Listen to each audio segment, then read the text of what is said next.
The fire had settled into that particular stage of burning where it no longer crackled with ambition, but simply glowed, content with its own warmth.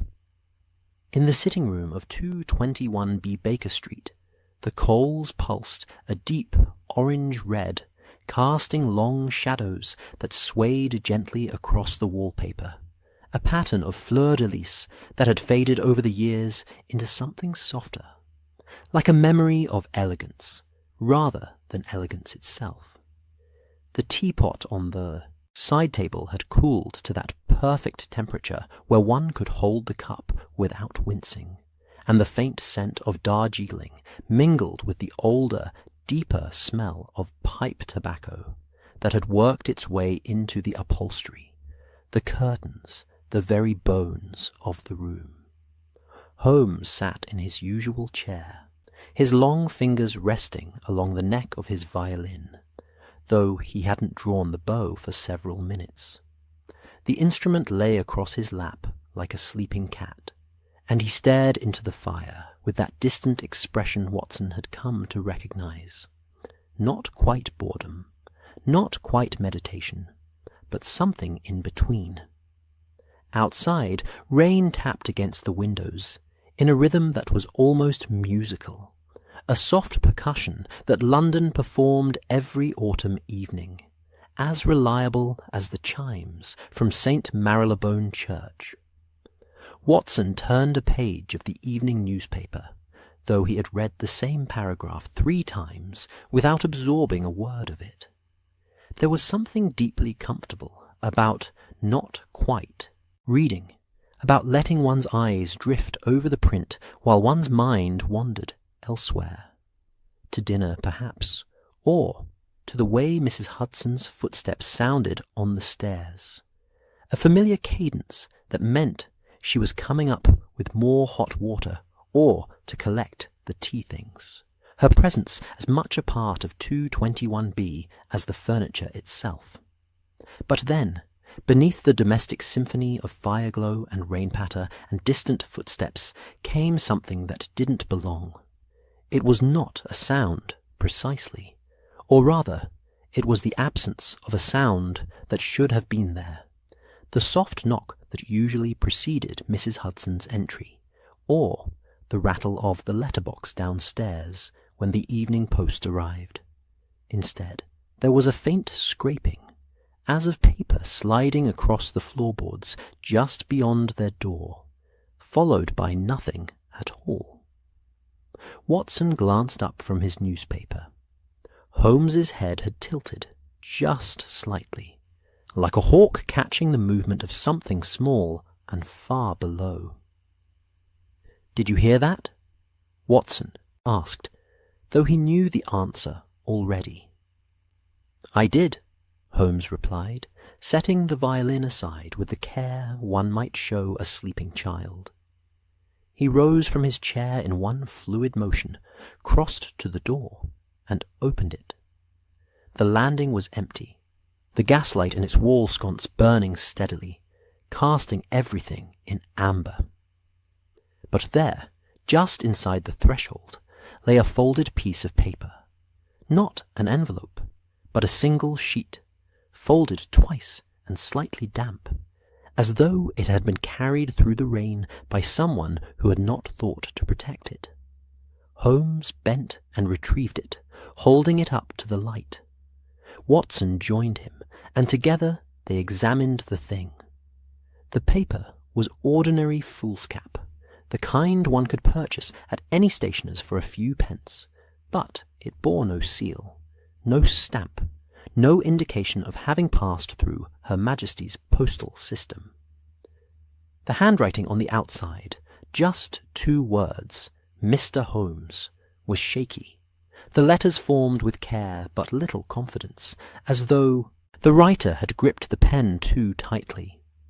"Delivered by hand," Watson observed, but without the courtesy of a knock, or with the discretion of someone who did not wish to be seen, Holmes murmured. He unfolded the paper, and Watson watched his friend's face for that flicker of interest that meant a puzzle had arrived, however small. It came, subtle as the shift in firelight. "Listen to this, Watson.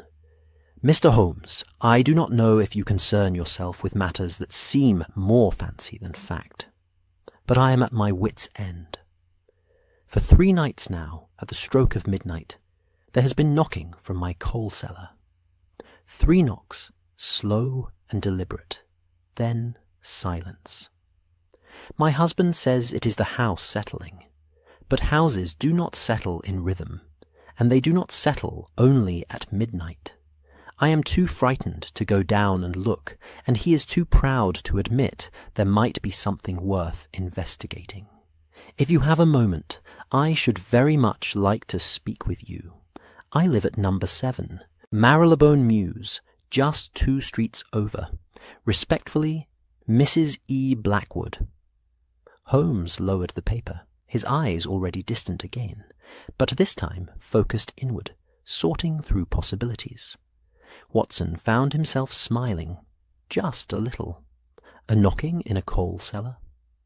It was the sort of thing that would be dismissed by most as nerves or imagination. But Holmes had built a career, an art, really, out of taking seriously the things others dismissed. 3 knocks, Watson said thoughtfully. "Always 3. "Always 3, Holmes echoed, "and always at midnight, which suggests either a mechanical cause tied to the clock or a human one with access to a timepiece." He moved back to his chair, the paper still in his hand, and Watson returned to his own seat, the newspaper forgotten now. The fire had settled even further, and the rain had softened to a whisper. And there is the matter of the coal cellar itself. Why there, specifically?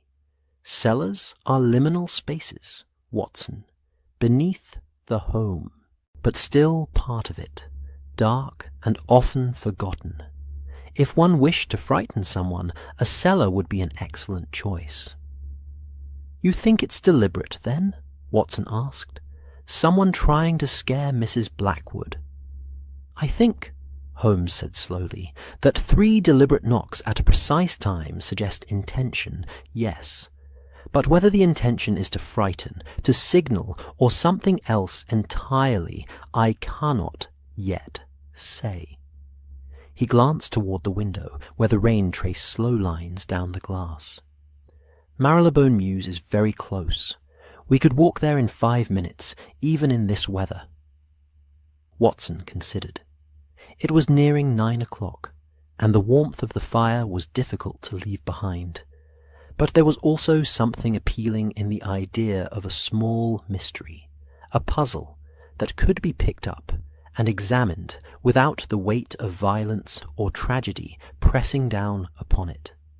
A knocking in a cellar. It sounded almost whimsical, the sort of thing one might find in a ghost story told to children, though Watson knew better than to assume whimsy meant simplicity where Holmes was concerned. Before he could answer, there came a real knock at the door. 3 sharp raps, businesslike and confident. Mrs. Hudson's voice followed. "Mr. Holmes? Dr. Watson? I've brought up some more coal, if you'd like the fire built up before bed." "Come in, Mrs. Hudson," Holmes called, and their landlady entered, carrying a small brass scuttle filled with glossy black coal. She was a woman of late middle age, compact and capable, with grey hair pinned neatly beneath a white cap, and an expression that suggested she had seen much in her time, and was not easily startled by it. She moved to the fireplace, and began adding coals with the practised efficiency of someone who had been keeping houses warm for decades. "Mrs. Hudson," Holmes said, "have you heard any talk in the neighbourhood recently about strange sounds, particularly at night?" She paused, a lump of coal held in the small brass tongs, and looked at him with the particular expression she reserved for when Holmes asked questions that seemed unrelated to anything sensible, but which she knew, from experience, would eventually prove relevant. "Strange sounds, sir. Knocking, specifically, from cellars." Mrs. Hudson set down the tongs and straightened, brushing coal dust from her hands. "Well, now that you mention it, I did hear Mrs. Pemberton, she's the housekeeper at number 12, saying something about knocking last week. She thought it was the delivery boy playing tricks, but when she went down to check, there was no one there. And old Mr. Caldwell across the way mentioned something similar, though he said it was likely just the pipes." She tilted her head, curious now. "Why do you ask, Mr. Holmes?" Holmes held up the letter. "It seems there may be more than one household experiencing the phenomenon. Has anyone been frightened by it, to your knowledge?" "Frightened?" Mrs. Hudson considered. "I wouldn't say frightened, exactly. Unsettled, perhaps. It's the sort of thing that makes one check the locks twice before bed, if you take my meaning." She smiled, a little wryly. "Though in my experience, most things that go bump in the night turn out to be the cat, or one's husband, forgetting where he put his boots." Watson chuckled at that, and even Holmes's mouth twitched in something like a smile. Mrs. Hudson had a way of putting things in perspective, of reminding them that London, for all its mysteries, was still a place where ordinary people lived ordinary lives, punctuated occasionally by forgotten boots and mischievous cats. "Thank you, Mrs. Hudson," Holmes said. "That's quite helpful." She nodded, satisfied, and finished building up the fire before taking her leave, the door clicking softly shut behind her. The new coals were beginning to catch, small blue flames licking up around them, and the room grew warmer still. Watson stretched his legs out toward the hearth and sighed contentedly. "So," he said, "multiple households. A pattern, then?" "A pattern," Holmes agreed, "which suggests either a shared cause, something structural or environmental affecting several properties, or a shared perpetrator, if this is indeed mischief." He leaned back in his chair, steepling his fingers beneath his chin. "Marylebone Mews is a row of houses built in the 1850s, if I recall correctly. Narrow properties, shared walls, coal cellars dug deep into the London clay. If there is something mechanical at work, water pipes, gas lines, subsidence, it could easily affect more than one house. And if it's not mechanical?" Holmes's eyes glinted in the firelight. "Then someone has found a very clever way to make an entire street believe in ghosts." Watson smiled at that. Trust Holmes to reduce the supernatural to a matter of cleverness. But there was something in the phrasing of Mrs. Blackwood's letter that lingered in his mind, the careful way she had written it, the admission of fear despite her, obvious attempt to sound rational. 3 knocks, slow and deliberate. It was specific enough to be believable, and vague enough to be unnerving. "Shall we pay her a visit tomorrow, then?" Watson asked. "Tomorrow, yes," Holmes said. "In daylight, when we can examine the cellar properly without alarming the neighbours. And perhaps tonight, if the weather clears, we might take a walk past Marylebone Mews, just to get a sense of the place. There is much one can learn from the outside of a house, Watson, whether its occupants are wealthy or struggling, whether they keep late hours or early ones, whether they are the sort to notice a stranger lingering too long near their coal chute." Watson glanced toward the window. The rain was beginning to ease, the heavy downpour softening into a drizzle that hissed gently against the glass.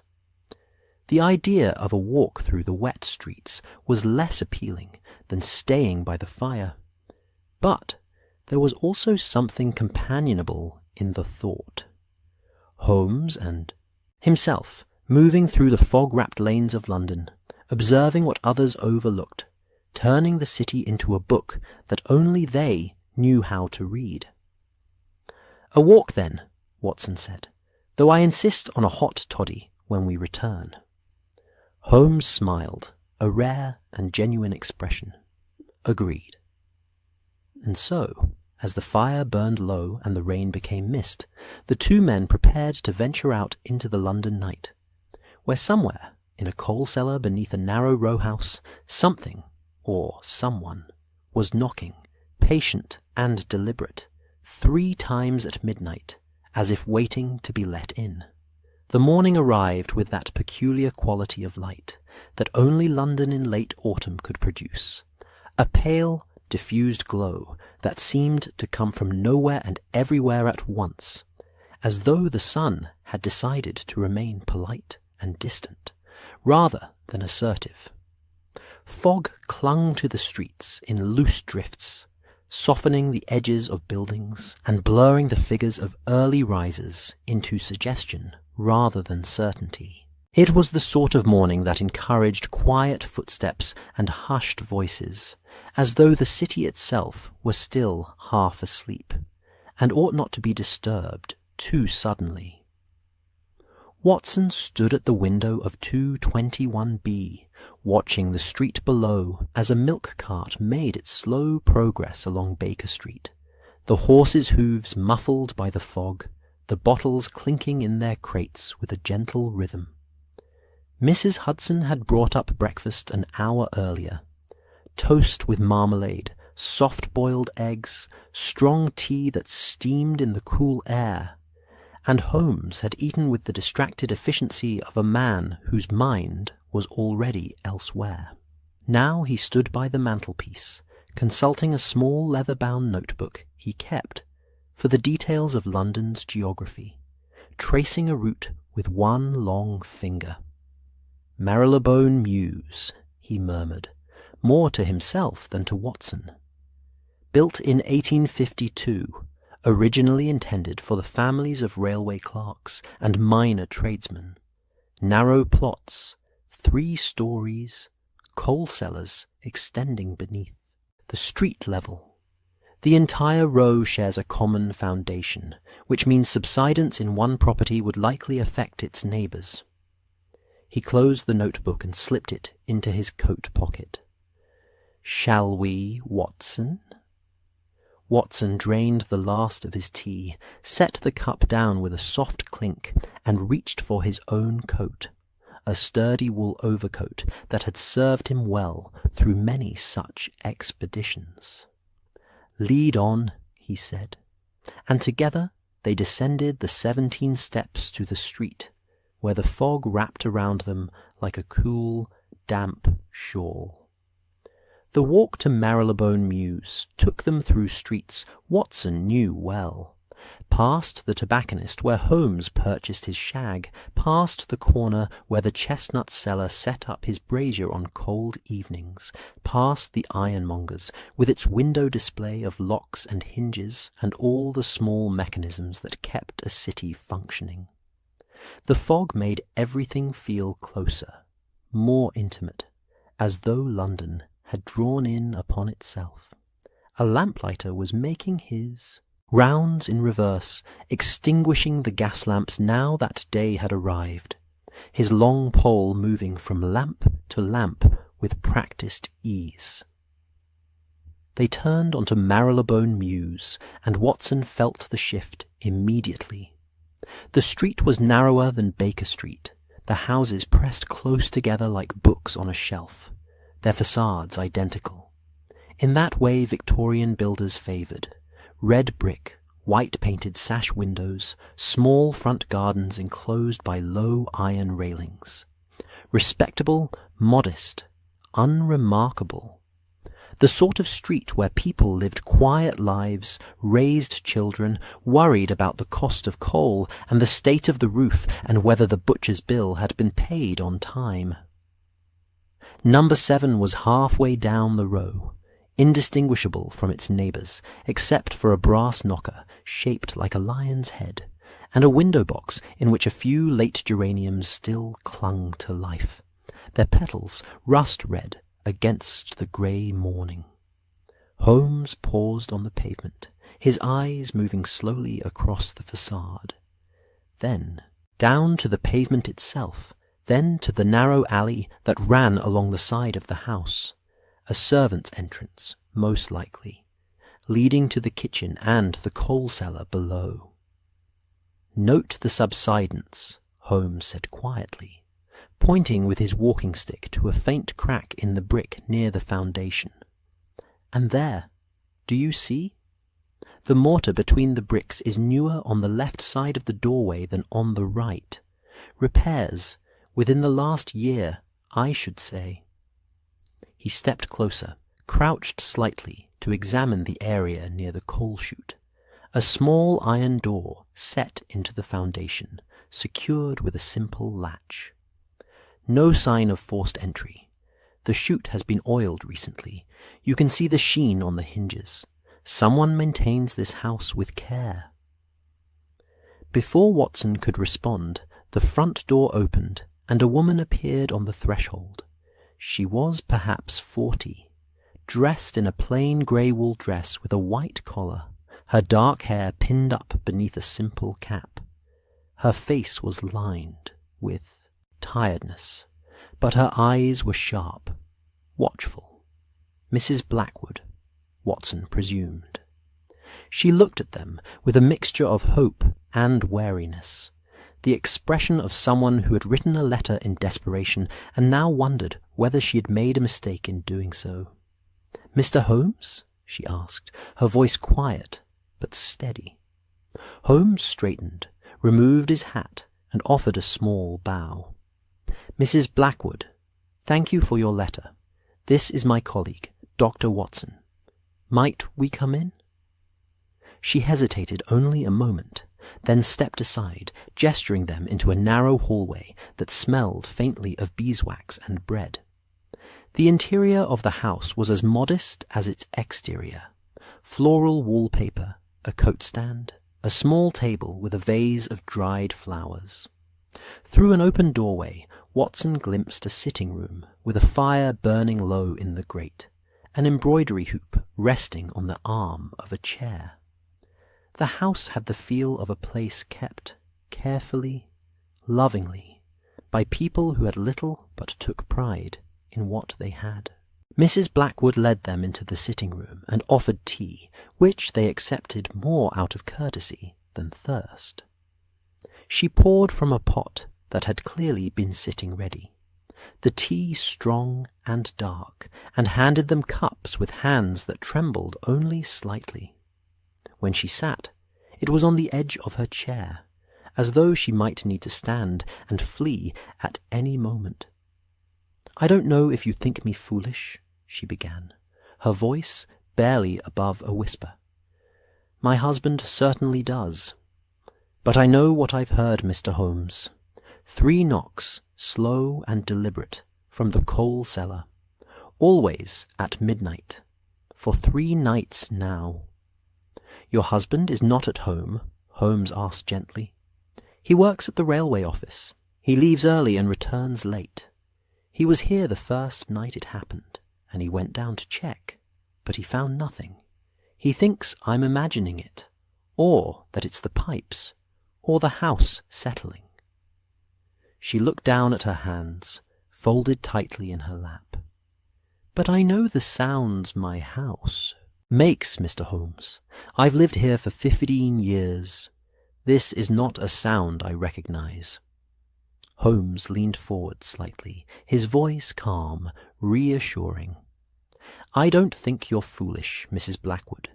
Tell me, has anything else unusual happened? Any other disturbances or changes in the household?" She thought for a moment, then shook her head. "Nothing I can think of. Though—" she hesitated. "Mrs. Pemberton, 2 doors down, mentioned something similar last week. She said she heard knocking, but she thought it was the delivery boy. And Mr. Caldwell across the street. I saw him in the grocer's yesterday, and he mentioned hearing strange sounds at night. He blamed it on the underground, though the nearest tunnel's 1/2 mile from here." Watson exchanged a glance with Holmes. A pattern indeed. Holmes set down his teacup and stood. "Might we see the cellar, Mrs. Blackwood?" She looked uncertain, but nodded, rising to fetch a lamp from the mantelpiece. She led them through the kitchen, a small, tidy space, with a cast-iron stove and a scrubbed wooden table, and opened a narrow door that revealed a steep flight of wooden stairs descending into darkness. The air that rose from below was cool and damp, carrying the dusty mineral scent of coal and old brick. Holmes took the lamp from her. "We'll only be a few moments. Please, don't trouble yourself to come down." He descended carefully, Watson following, their footsteps echoing in the confined space. At the bottom, the cellar opened into a low-ceilinged room, perhaps 12 feet square, with walls of exposed brick and a floor of hard-packed earth. In one corner, a mound of coal glistened black in the lamplight. Against the far wall, a wooden shelf held a few old paint tins and a coil of rope. Holmes moved slowly through the space, holding the lamp high, examining the walls, the ceiling, the floor. Watson watched him work, noting the way his friend's eyes darted from detail to detail, assembling information that would have been invisible to anyone else. After several minutes, Holmes crouched near the wall that adjoined the neighbouring property. Number 9, Watson presumed, and ran his fingers along the mortar between the bricks. "Interesting," Holmes murmured. He tapped the wall gently with his knuckles, listening. "The sound is hollow here, or at least hollower than it should be. And do you see this, Watson?"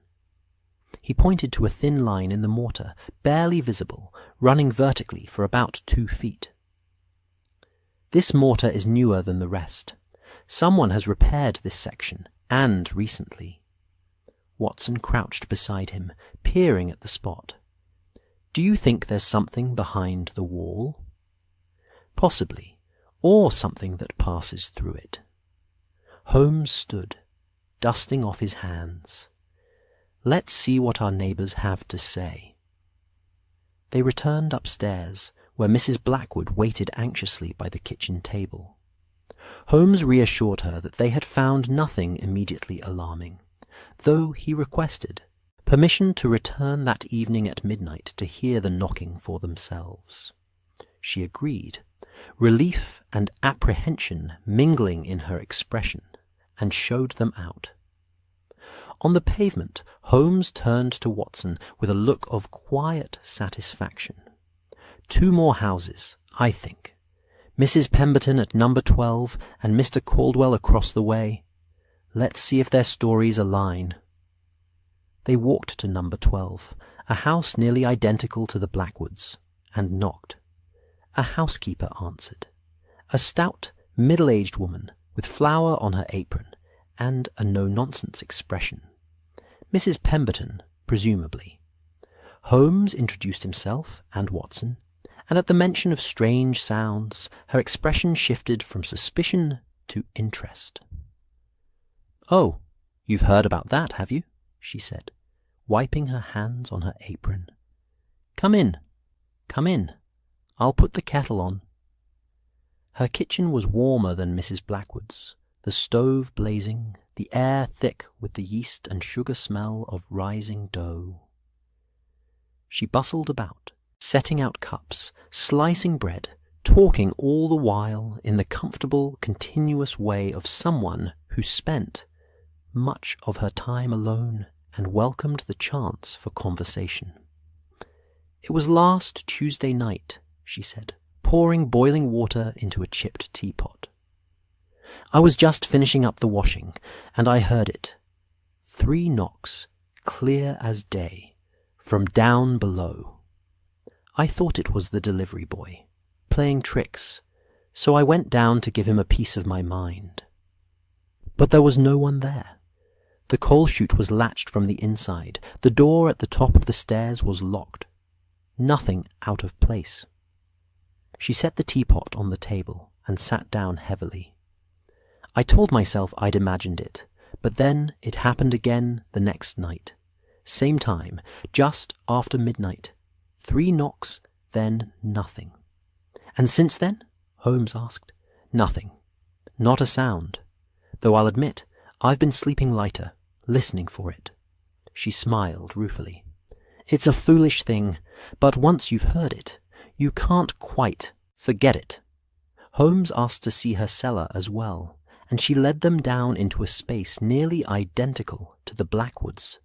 Brick walls, coal pile, the same damp coolness. Holmes examined the wall that adjoined number 10, finding a similar pattern of newer mortar, a similar hollow sound when tapped. He made no comment, but Watson saw the way his eyes narrowed, the small nod of confirmation. They thanked Mrs. Pemberton and crossed the street to visit Mr. Caldwell, an elderly gentleman with white whiskers and a walking stick, who lived alone save for a fat tabby cat that watched them from the back of a chair with unblinking yellow eyes. His story was much the same. 3 knocks, midnight, nothing found. His cellar, too, showed signs of recent mortar work along the shared wall. By the time they emerged back onto the street, the fog had begun to lift, revealing a pale sky the colour of old parchment. Church bells chimed the hour, 11 o'clock, and the street was busier now.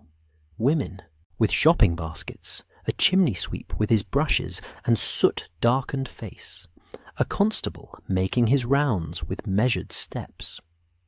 Holmes walked in silence for several minutes, his hands clasped behind his back, his gaze distant. Watson knew better than to interrupt. This was the part of the process where connections were being made, possibilities weighed, hypotheses formed. Finally, as they turned back onto Baker Street, Holmes spoke.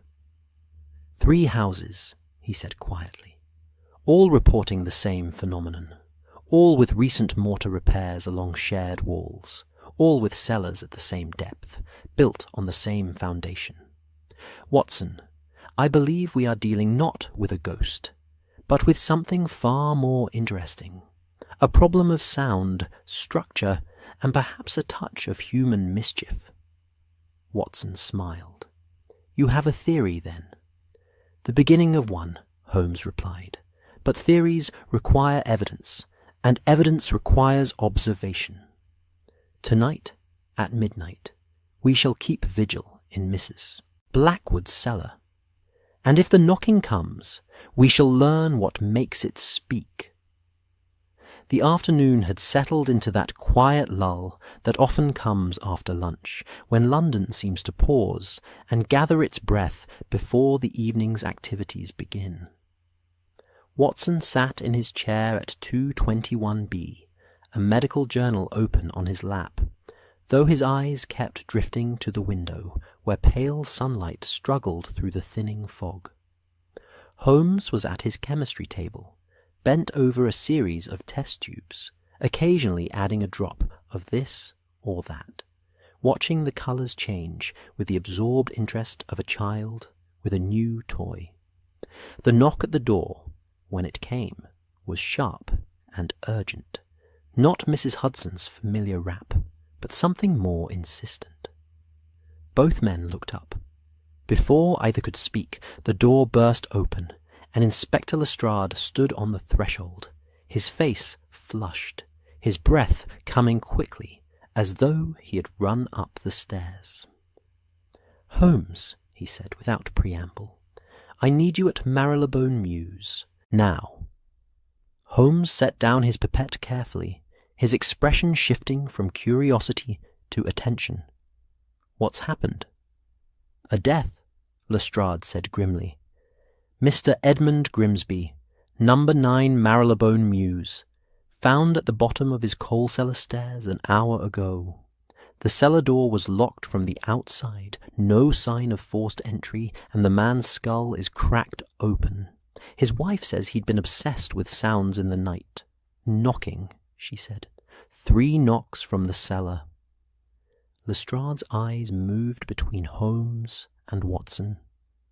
I remembered you'd been asking questions about that street this morning. Mrs. Pemberton mentioned it when I interviewed her. I thought you'd want to see this before anyone disturbs the scene further. Holmes was already reaching for his coat. Watson closed his journal and stood, his medical training asserting itself. A death, a head injury, the possibility of foul play. This was no longer a mystery of strange sounds and nervous housewives. This had weight now, consequence. The 3 men made their way quickly through the streets, Lestrade keeping pace despite his shorter legs, explaining as they walked. Edmund Grimsby had been a property clerk, 43 years old, married, no children. He'd lived at number 9 for 7 years, and had been, by all accounts, a quiet, unremarkable man, until 3 weeks ago, when he'd begun complaining about knocking sounds from his cellar. He'd become increasingly agitated, checking the cellar multiple times each night, insisting something was down there, even when his wife heard nothing. His wife found him this morning, Lestrade said, as they turned onto Marylebone Mews. She'd spent the night at her sister's. Said she couldn't bear another evening of him obsessing over those sounds. When she came home, she found the cellar door locked and went to fetch the key from the kitchen drawer. That's when she found him. Number 9 looked like every other house on the street. Red brick, white trim, respectable and ordinary. But a small crowd had gathered on the pavement, neighbours speaking in hushed tones, a constable standing guard at the door. Watson recognised Mrs. Blackwood among them, her face pale, one hand pressed to her mouth. She caught his eye, and he nodded to her, trying to convey reassurance, though he felt little enough of it himself. Inside, the house was silent, except for the ticking of a clock in the hallway. A woman sat in the front parlour, wrapped in a shawl despite the warmth of the fire, her eyes red and distant. Mrs. Grimsby, Watson presumed. A neighbour woman sat beside her, holding her hand, murmuring quiet comfort. Lestrade led Holmes and Watson through to the kitchen, where the cellar door stood open, revealing the steep wooden stairs descending into shadow. "The body's still down there," Lestrade said quietly. "I wanted you to see everything as it was." Holmes nodded and started down, Watson following with the careful steps of a man who had seen too many accident scenes to be careless on stairs. At the bottom, the cellar was much like the others they had visited. Low ceiling, brick walls, coal pile in the corner. But with one terrible difference. Edmund Grimsby lay sprawled at the base of the stairs, his body twisted at an unnatural angle, one arm flung out as though reaching for something. His head rested in a dark pool that had seeped into the packed earth floor, and even from a distance Watson could see the depression in his skull, just above the left temple. Holmes crouched beside the body, his movements precise and respectful. He examined the wound without touching it, then looked up at the stairs, at the low ceiling, at the heavy wooden beam that ran across it just above the staircase. Watson joined him, kneeling to make his own assessment. "The skull is fractured," Watson said quietly, his doctor's voice taking over. "A significant blow, delivered with considerable force. The angle suggests he fell backward and struck his head, but—" he paused, frowning. The wound is too clean, too localized. A fall down these stairs would produce multiple contusions, abrasions. This is a single, focused impact. Precisely, Holmes murmured. He pointed to the beam above. Do you see that, Watson? The dust pattern has been disturbed. And there, he indicated a faint mark on the wood. A rope burn, quite recent. He stood, his eyes following an invisible line from the beam to where Grimsby lay. He was struck from above while standing at the base of the stairs. Something heavy swung from that beam. A sandbag, perhaps, or a weighted sack. Lestrade, who had been watching from the stairs, descended carefully. But the door was locked from the outside, Holmes. His wife had the only key, and she was miles away. How could someone strike him and then lock the door behind them? Holmes moved slowly around the perimeter of the cellar, examining the walls with the same careful attention he had given the Blackwood's cellar earlier. He paused at the wall that adjoined number 7, the Blackwood's property, and ran his fingers along a section of mortar. Then he moved to the opposite wall, the one that joined number 11, and did the same. Finally, he turned to the corner where the coal pile sat, dark and glossy, and began to carefully move pieces aside. Watson, Lestrade, help me with this, if you would. Together they shifted the coal, revealing the brick wall beneath. And there, low down near the floor, Watson saw it. A small wooden door, no more than 2 feet square, set into the brickwork. It had been covered by the coal pile, invisible unless one knew to look for it. Holmes tried the latch. It was stiff, but functional. And when he pulled, the door swung open on protesting hinges, revealing a dark passage beyond. A coal chute connection, Holmes said, satisfaction evident in his voice. These older houses often share delivery systems, a passage between cellars to allow coal merchants to serve multiple properties without having to access each house individually. Most have been bricked up over the years, but this one... He peered into the darkness, then withdrew, and looked at Lestrade. This one has been recently reopened. Lestrade stared at the opening, understanding dawning on his face. Someone could have come through from the neighbouring cellar. Precisely. They could have hidden in the shadows, waited for Grimsby to come down investigating those mysterious knocks, struck him with something suspended from the beam. Holmes gestured upward, locked the door from the inside, then escaped back through this passage, replacing the coal pile to hide their exit. Watson felt a chill that had nothing to do with the cellar's temperature. But why? What possible motive would someone have to kill Edmund Grimsby in such an elaborate fashion? That, Holmes said, is what we must discover. But first, let us see where this passage leads. He looked at Lestrade. I'll need a lamp and perhaps a constable to accompany us. If I'm right, this opens into one of the neighbouring properties, either number 7 or number 11.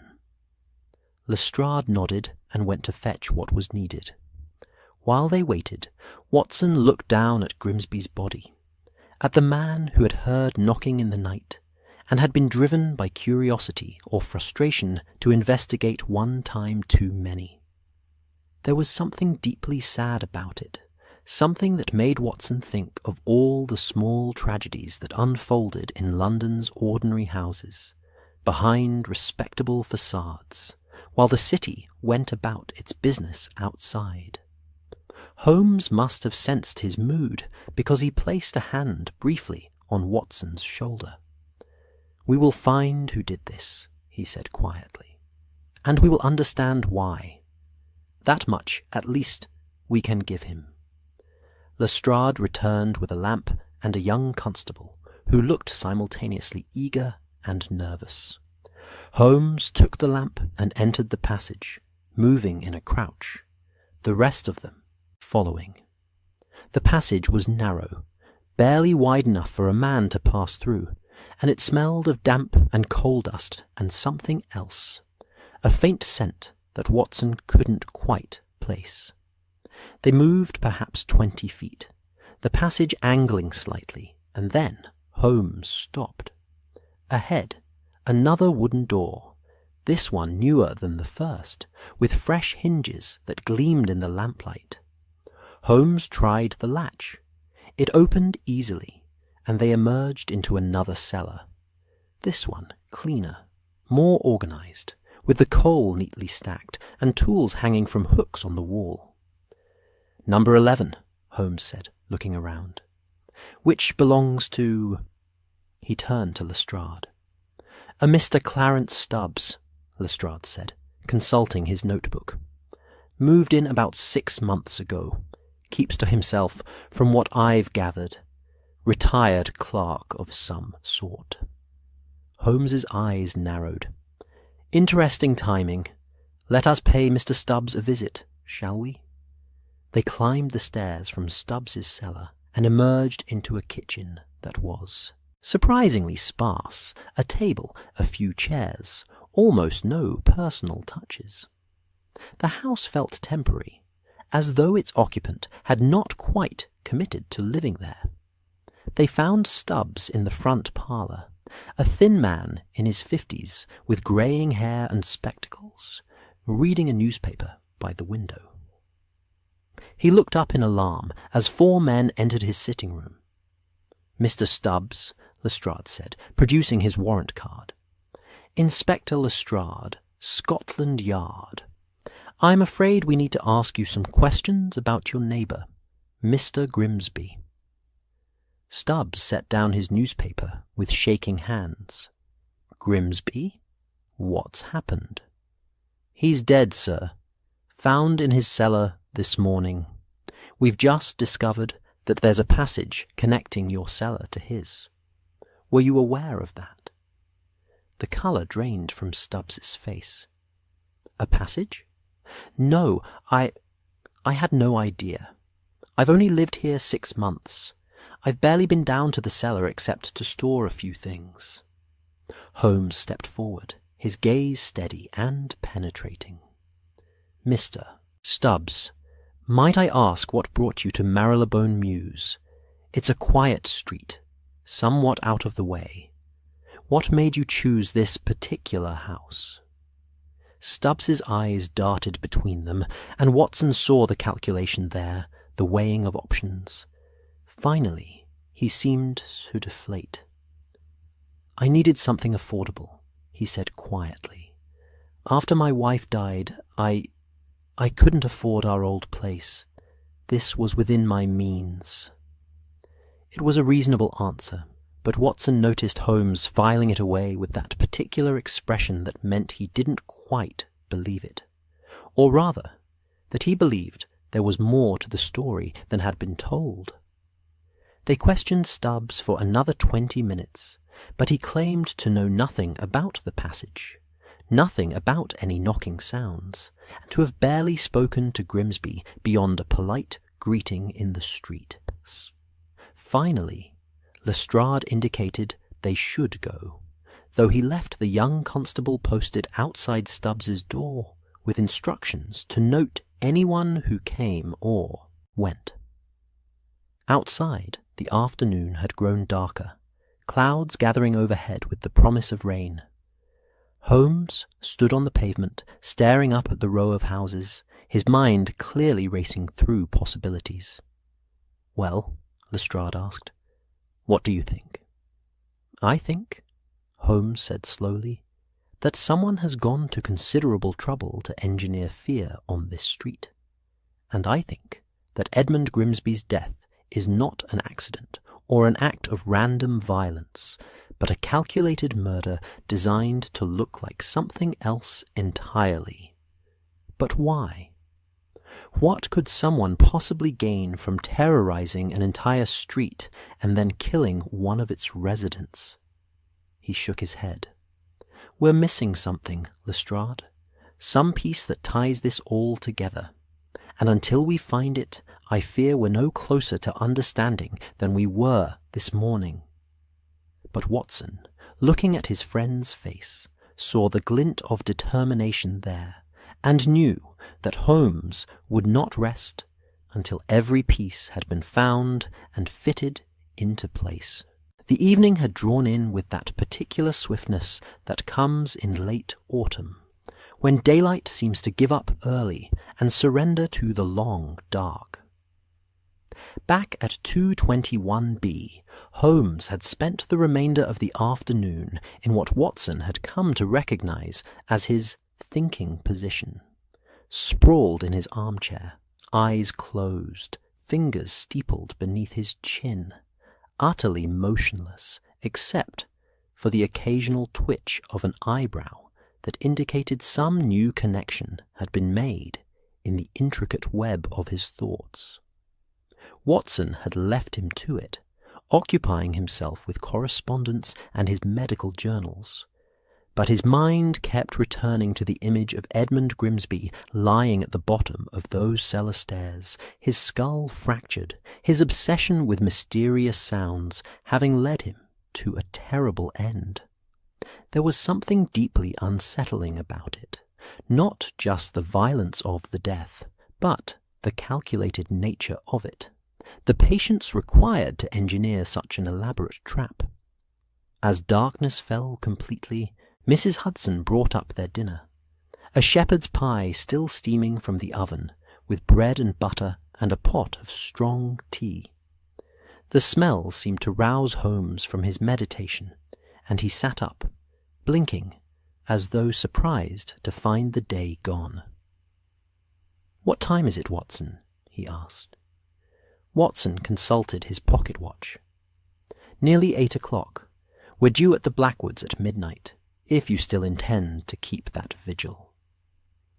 "Oh, I intend to," Holmes said, moving to the table where Mrs. Hudson had laid out their dinner. "But I think we shall arrive somewhat earlier than midnight. There are preparations to make, and I want to examine that cellar more thoroughly before the knocking begins, if indeed it does begin tonight." He served himself a generous portion of the pie, and Watson was pleased to see his friend's appetite restored. Holmes often forgot to eat when deep in a case, and it did no good to solve murders if one starved oneself in the process. They ate in comfortable silence, the only sounds the clink of cutlery on china and the soft crackle of the fire. When they had finished, Holmes pushed back his chair and went to his desk, returning with a notebook and a pencil, several small tools Watson recognized from his chemistry set, and a ball of string. "We're going to conduct some experiments," Holmes explained, tucking these items into the pockets of his coat. "I want to understand exactly how sound travels through those cellars, and whether what the residents are hearing is truly knocking or something else entirely. Something natural that only sounds like knocking." Watson pulled on his own coat, a heavier one this time, with a thick wool scarf Mrs. Hudson had insisted he take. "You think it's a natural phenomenon, then? Not someone deliberately creating the sounds?" "I think," Holmes said carefully, "that the truth may lie somewhere between the two. Natural phenomena can be exploited, Watson. A clever person who understood acoustics, water pressure, the behavior of metal in cold temperatures, such a person could make nature do their work for them." He picked up a small leather case that Watson recognized as containing his more delicate tools. "Come, let us see what secrets the cellars of Marylebone Mews are willing to reveal." The walk through the night-quiet streets was pleasant, despite the cold. The fog had returned, thicker now, turning the gas lamps into soft golden halos and muffling the sounds of the city. Their footsteps echoed on the pavement, and somewhere in the distance a church bell tolled the half-hour. Few people were about at this time, a constable making his rounds, a late-returning clerk hurrying home, a cat that darted across their path and disappeared into an alley. At number 7 Marylebone Mews, Mrs. Blackwood was waiting for them, her face drawn with exhaustion and worry. The news of Grimsby's death had spread through the street, and Watson could see the fear in her eyes, the knowledge that what had seemed merely strange and unsettling had become deadly. "Mr. Holmes, Dr. Watson," she said, ushering them quickly inside. "I've had the fire built up in the sitting-room, and there's hot tea whenever you need it. My husband still thinks I'm being foolish, but after what happened to poor Mr. Grimsby—" Her voice trailed off, and she pressed a handkerchief to her mouth. Holmes's voice was gentle. "You're not being foolish, Mrs. Blackwood. You're being observant, which is quite different. Now we'll need to spend some time in your cellar. Several hours, in fact. Will that trouble you?"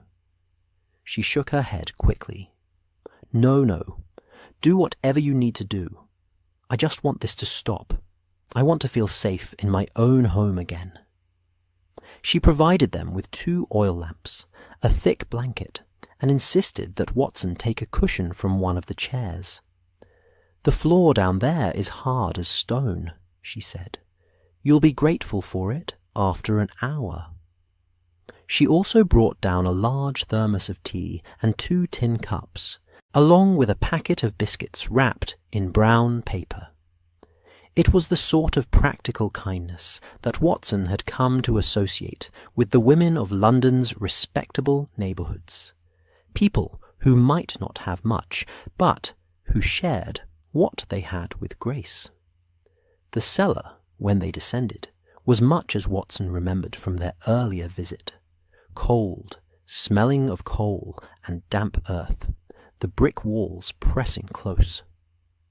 Holmes set down his lamp and immediately began a systematic examination of the space, moving along each wall with his measuring tape, tapping the bricks with his knuckles, listening with the concentration of a physician examining a patient.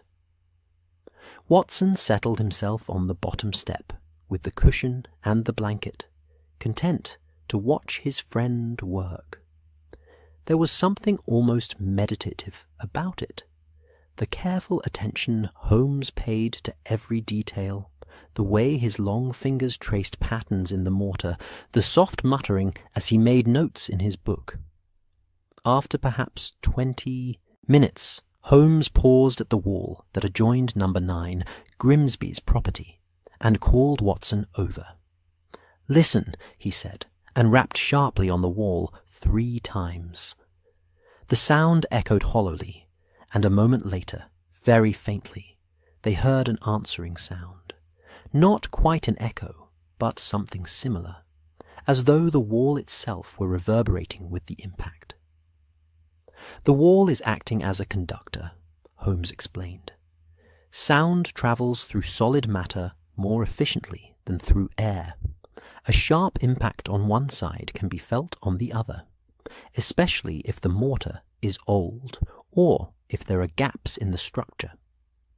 He moved to the opposite wall, the one adjoining number 5, and repeated the experiment. This time the echo was fainter, more diffused. "Now," Holmes said, "let us see what the water has to say." He had noticed earlier that a lead pipe ran along the ceiling of the cellar, carrying water from the main in the street to the house above. He traced its path with his finger, noting where it entered through the brick wall and where it rose up through the floorboards overhead.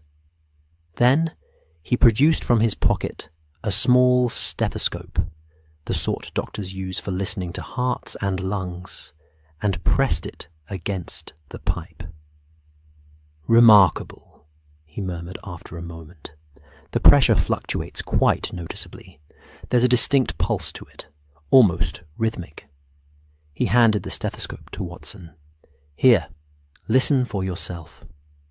Watson pressed the cold metal against the pipe and listened. Holmes was right. There was a pulse to it, a regular beat of pressure, and every so often a sharp knock as the water surged and the pipe expanded or contracted with the force of it. It was the phenomenon engineers called water hammer, caused when water flowing rapidly through pipes was suddenly stopped or redirected, creating a shock wave. "But why would it sound like deliberate knocking?" Watson asked. "And why only at midnight?" "Ah," Holmes said, his eyes brightening.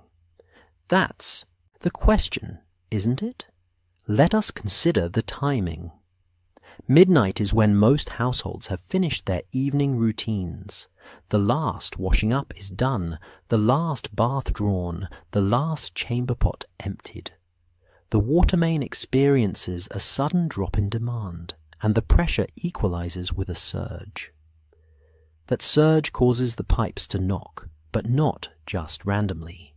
The knocking follows the path of the pipe, and if the pipe is pressed against a wall or ceiling beam at a particular point, it'll tap against it, creating the sound of deliberate knocking." Watson nodded slowly, beginning to understand. "So the residents are hearing a natural phenomenon, but one that sounds intentional because of where the pipes happen to run." "Exactly. But here's what interests me, Watson.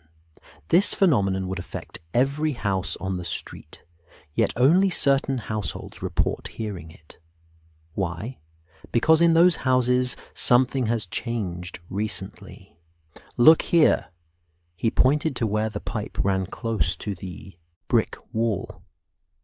"Someone has packed clay or mortar around the pipe, forcing it against the wall at just the right angle to maximize the sound.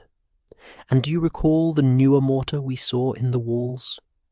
The sections that had been repaired? Not repaired, Watson. Modified. Someone has been working in these cellars, adjusting the structures to amplify and direct the natural knocking of the pipes. They've turned an unremarkable plumbing quirk into something that sounds deliberate, even ominous." Watson stared at the pipe, at the carefully packed mortar around it, and felt a chill that had nothing to do with the cellar's temperature. "Someone has been engineering fear." "Precisely. And I believe I know why." Holmes consulted his pocket watch. "It's nearly 11 o'clock. Let us see if we can find any other evidence before our midnight appointment." For the next hour, Holmes continued his examination, discovering similar modifications in the cellar's structure. Small metal brackets attached to beams in positions that would cause them to vibrate when the pipes knocked. A thin iron rod wedged between two bricks in a way that would transmit sound from one wall to another. Each modification was subtle, easily overlooked, but together they created an acoustic system designed to make the natural sounds of the house's plumbing seem unnatural and threatening. Watson sat on his step, sipping tea that had gone lukewarm, and thought about the patience required for such a scheme. Someone had spent weeks, perhaps months, working in these cellars under cover of darkness, making tiny adjustments, testing the effects, refining the system. And for what? To frighten respectable families in their own homes? At 11:45, Holmes extinguished one of the lamps and gestured for Watson to do the same. They sat in darkness, only the faint glow from the kitchen above providing any illumination. The cellar seemed to press closer, and Watson became acutely aware of every sound. The distant rumble of the underground, the creak of floorboards overhead as Mrs. Blackwood moved about upstairs, the soft skitter of what might have been a mouse in the walls. And then, precisely at midnight, it came. 3 knocks, slow and deliberate, seemingly from the wall itself. The sound was hollow, patient, exactly as the residents had described. In the darkness, even knowing what caused it, Watson felt the hair rise on the back of his neck. It was easy to see how one might find it threatening, especially night after night, alone in the dark. But Holmes was already moving, his hand pressed against the wall, feeling the vibration. "There," he whispered. "The pipe has knocked against the bracket, which has transmitted the sound through the metal rod to this wall. Brilliant in its way. Simple physics made to seem supernatural." The knocking came again. 3 beats, then silence. Holmes traced the path of the sound with his fingers, following the vibrations through the wall. Then he did something unexpected. He produced a small wrench from his pocket and, working quickly in the darkness, removed the metal bracket from the beam, then extracted the iron rod from between the bricks. They waited. Midnight passed, 1 o'clock approached, but no more knocking came. Holmes had silenced the ghost. "Well," Watson said quietly, "I don't suppose the residents will complain about that. But it doesn't explain who did this, or why, and it certainly doesn't explain Grimsby's murder." Holmes returned the tools to his pocket and relit his lamp. In the warm glow, his face was thoughtful, but Watson saw the satisfaction there, the look of a man who had grasped one end of a tangled thread and was preparing to pull. "No," Holmes agreed, "but we're getting closer, Watson. Whoever did this needed access to multiple cellars, needed time and privacy to work, and needed a reason to want these particular households frightened. Tomorrow, I think we shall pay closer attention to Mr. Clarence. Stubbs. There's something about that man that troubles me, something that doesn't quite fit. And in my experience, Watson, the things that don't fit are often the things that matter most."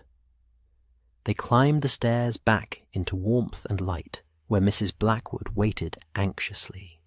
Holmes assured her that the knocking would not return, though he did not yet explain why. She wept with relief, and Watson found himself hoping that Holmes's confidence was justified, that they truly were close to understanding not just how, but who, and most importantly, why. Morning came with a pale, watery sunlight that seemed apologetic about its own existence, as though it knew it had no real power to warm or illuminate, and was simply going through the motions. Watson woke to find Holmes already dressed, and standing at the window of 221B, a cup of tea in one hand, his other hand tracing absent patterns on the glass as he stared down at Baker Street. "You've been up for hours," Watson observed, pulling on his dressing gown and moving toward the breakfast table where Mrs. Hudson had left fresh rolls and butter. "Couldn't sleep," Holmes admitted, without turning. "I kept thinking about Stubbs. 6 months he's lived at number 11, Watson. 6 months. And in that time, 3 of his neighbours have reported strange sounds, and one of them is dead. What do we know about Clarence Stubbs, really? A retired clerk with a dead wife and modest means. But is that the truth, or is it merely the story he wants us to believe?" Watson buttered a roll and poured himself tea. Lestrade could make inquiries, check his background, his financial situation, his employment history. "I've already sent a telegram to Lestrade this morning requesting exactly that," Holmes said, finally turning from the window. "But I don't want to wait for bureaucratic machinery to grind out answers. I want to see Stubbs's cellar again, Watson, in daylight, with proper tools, and without the man himself hovering nearby. Lestrade can arrange it. A continuation of the investigation into Grimsby's death. It's perfectly legitimate." By 10 o'clock, they were once again walking toward Marylebone Mews, this time accompanied by Inspector Lestrade and armed with a warrant that gave them authority to search any property connected to the Grimsby investigation. The morning was quiet, the street still subdued by the tragedy that had occurred. Watson noticed curtains twitching as they passed, neighbours watching, wondering, perhaps afraid they might be next.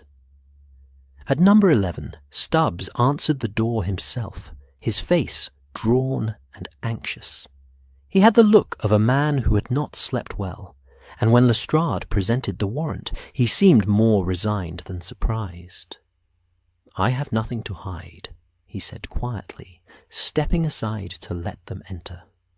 "Search wherever you like." Holmes wasted no time on pleasantries. He went straight through to the kitchen and down into the cellar, Watson and Lestrade following.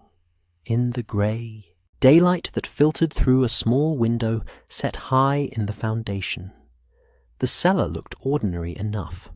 Coal neatly stacked, tools hung on the wall, a few wooden crates containing household items.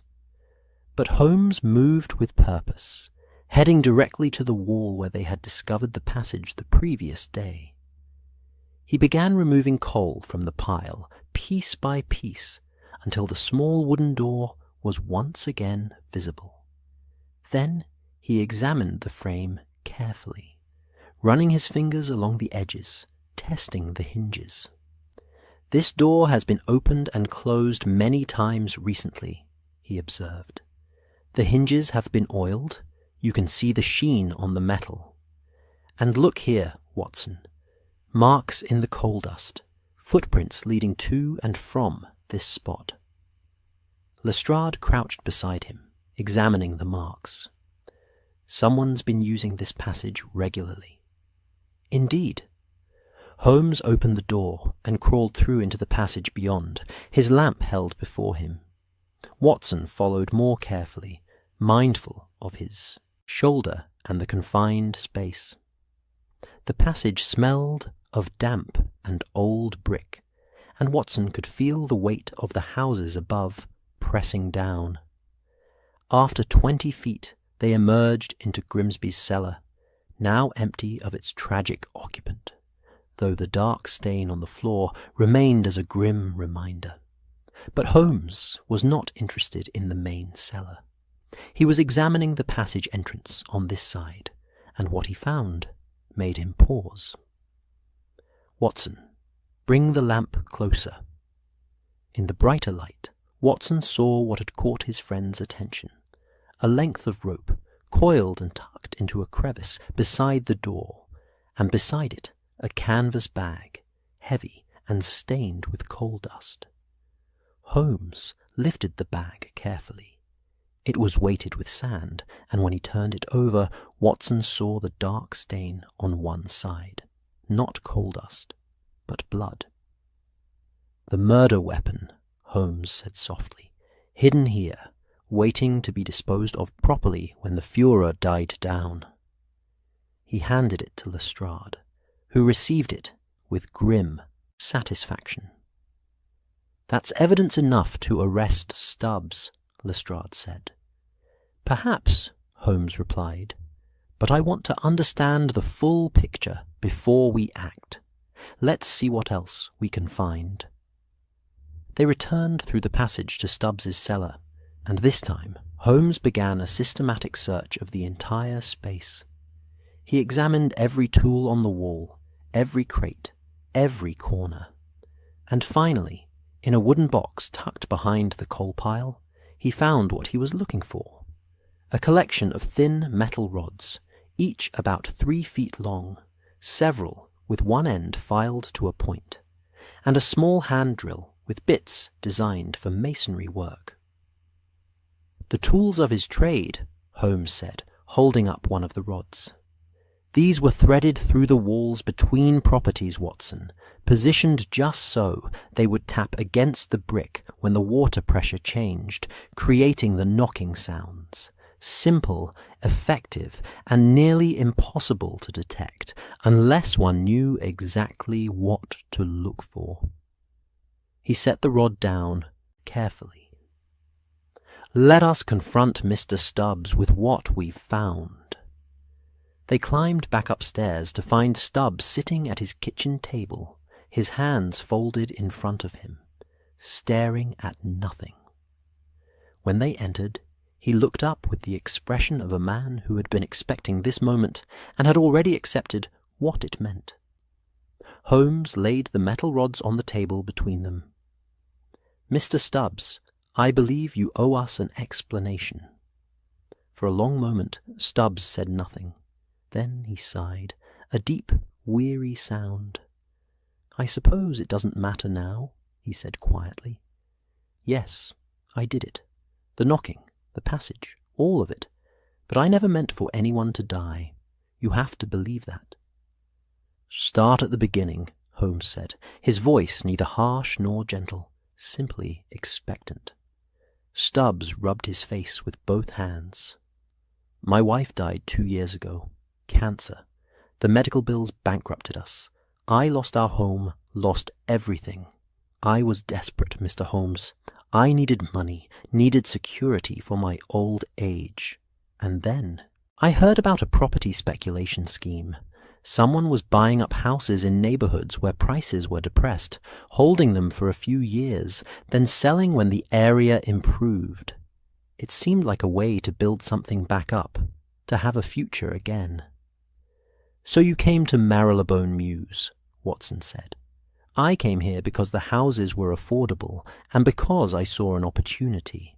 If I could acquire several properties on the same street, I could eventually sell them as a package to a developer. Row houses like these are valuable when bought in bulk. But the residents wouldn't sell. They were settled, comfortable. I needed them to want to leave." Holmes's eyes were cold. "So you decided to frighten them?" Stubbs nodded miserably. "I discovered the old coal chute passages when I was exploring my cellar. Most of them had been bricked up, but a few were still accessible if you knew where to look.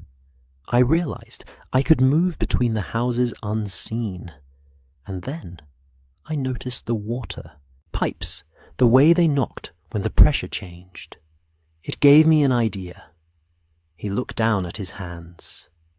"I spent weeks working on it, making small modifications, installing the rods, testing the acoustics. I wanted it to seem supernatural, something that would unnerve people but not harm them. I thought if they were frightened enough, they'd want to sell." "And they would sell cheaply," Holmes observed, "to a buyer who was conveniently on hand and eager to help them escape their haunted homes." "I only made offers to 2 of them," Stubbs protested weakly, "and they both refused. They wouldn't sell, no matter how frightened they were. Especially Grimsby. He became obsessed with finding the source of the sounds. He was going to expose me, ruin everything." Watson felt anger rising in his chest. "So you killed him?" "I didn't mean to," Stubbs's voice cracked. "I only wanted to frighten him badly enough that he'd give up, or better yet, move away. I waited in his cellar that night. I'd been creating the knocking sounds for weeks, and I knew he'd come down to investigate. I had rigged the sandbag to swing from the beam, thinking I'd let it drop in front of him, scare him into believing the cellar was truly dangerous. But the rope slipped, or I mistimed it, and instead of swinging past him, it struck him directly. He went down so hard, and there was blood. And he put his head in his hands. I panicked. I locked the door from inside and escaped through the passage. I thought if it looked like a locked room mystery, the police would think it was an accident, or supernatural, or something other than murder." The kitchen was silent except for the ticking of a clock on the mantel. Watson looked at this man who had convinced himself that engineering fear was acceptable, that frightening families in their own homes was simply business, and who had then compounded that cruelty with violence when his scheme was threatened. He felt no pity, only a cold anger at the selfishness of it. Holmes stood, gathering the metal rods. "Mr. Stubbs, do you own any other properties on this street?" Stubbs shook his head. "Only number 11. I couldn't afford any others. Not yet. I was waiting, hoping someone would sell." "Then you have engineered an elaborate scheme that has resulted in one death and considerable anguish, and you have gained exactly nothing from it," Holmes said flatly. "Inspector, I believe you have sufficient evidence to make an arrest." Lestrade moved forward, producing handcuffs. "Clarence Stubbs, I'm arresting you for the murder of Edmund Grimsby. You'll be coming with me to the station." Stubbs didn't resist. He seemed almost relieved that it was over, that the pretense could finally be dropped. As Lestrade led him out through the front door, neighbours gathered on the street, watching in silence. Watson saw Mrs. Blackwood among them, her hand pressed to her mouth, tears streaming down her face. Not tears of grief, he thought, but of relief that the thing that had haunted her home was finally being taken away. Holmes remained in Stubbs's kitchen for several minutes after the others had gone, examining the rest of the property with his customary thoroughness. In a desk drawer, he found papers documenting Stubbs's financial situation, letters from creditors, notices of debt, calculations of property values scrawled in the margins of newspapers. It painted a picture of a desperate man who had seen his life collapse and had grasped at any opportunity to rebuild it, regardless of the cost to others. He wasn't wrong about the property speculation, Holmes observed as they finally left the house. In 10 years, these houses will likely be worth twice what they are now. London is growing, pushing outward, and neighbourhoods like this will become desirable. But he was a fool to think he could build wealth on other people's fear. Fear is a poor foundation, Watson. It crumbles the moment someone has the courage to examine it closely. Watson nodded, thinking of the metal rods, the modified walls, the careful engineering of sounds that seemed supernatural, but were merely physics exploited by desperation. What will happen to him? "He'll hang, most likely," Holmes said quietly. The murder was not premeditated in the strictest sense, but it was committed in the course of another crime, and that will weigh heavily against him. And then these houses will return to being simply houses, and the families who live in them will sleep peacefully again, and London will carry on as it always does, absorbing tragedies and moving forward. They walked back toward Baker Street in silence, the winter sun climbing higher, but offering little warmth. Watson found himself thinking about the choices people made when they were desperate, about how fear could be both a weapon and a weakness, and about how Holmes's gift was not just in solving puzzles, but in refusing to let the inexplicable remain unexplained, in insisting that the world made sense even when it seemed determined to prove otherwise. The afternoon had settled into that curious state of suspension that sometimes follows the resolution of a crisis, a sense that something significant has ended, but that the world has not quite caught up with the fact yet. Back at 221B, Holmes sat at his chemistry table, not conducting experiments, but simply arranging and rearranging small glass vials, his hands occupied while his mind worked through some final calculation. Watson had seen this before, the restlessness that came when a case was nearly complete, but some detail remained unsatisfied. "What troubles you?" Watson asked from his chair, where he had been attempting to read, but finding his attention wandering. "Stubbs has confessed. The evidence is overwhelming, and Lestrade has his man. The case is closed." "Closed for the law, perhaps," Holmes said, setting down a vial with unnecessary precision. "But not for the residents of Marylebone Mews. They know Stubbs has been arrested, but they don't truly understand what he did or how he did it. To them, their homes were haunted, and now the haunt has simply stopped. That's not satisfying, Watson. That leaves questions, and questions left unanswered have a way of festering into new fears." Watson considered this. Holmes was right, as usual.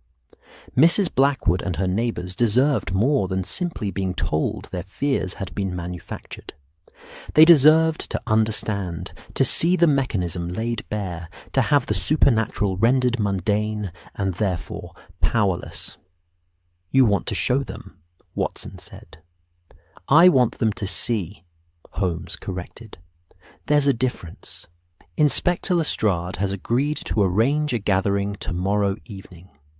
The residents of Marylebone Mews, along with a few constables and officials, will conduct a demonstration in one of the cellars. They'll see exactly how Stubbs created his ghost, and more importantly, they'll see how easily it can be silenced. Knowledge is the best antidote to fear, Watson." The following evening, as the winter darkness fell early and complete, a curious assembly gathered at No. 7 Marylebone Mews.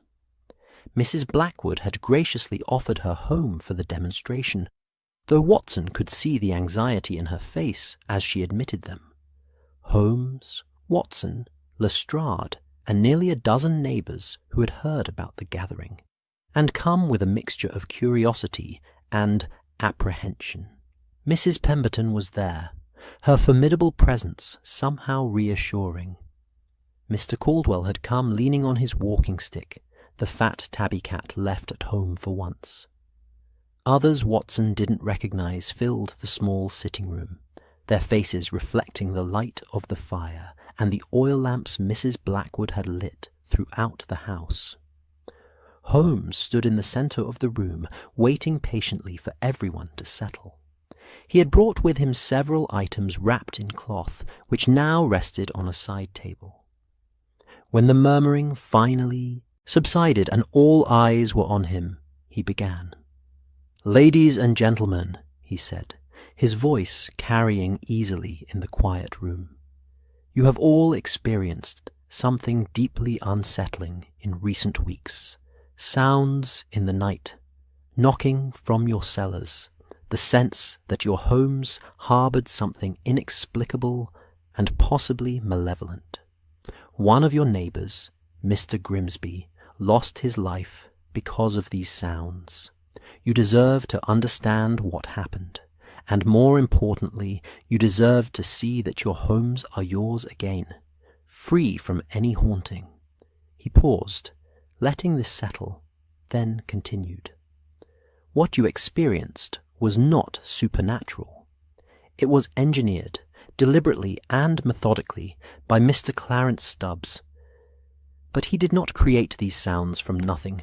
He exploited something that was already present in your homes, the natural behaviour of water, metal, and sound." Holmes moved to the table and unwrapped the first item, one of the thin metal rods Watson had seen in Stubbs's cellar. He held it up for all to see. "This is a simple iron rod, approximately 3 feet in length, filed to a point at one end. Mr. Stubbs drilled small holes through the walls between properties, and threaded these rods through, positioning them so they would tap against the brick when disturbed.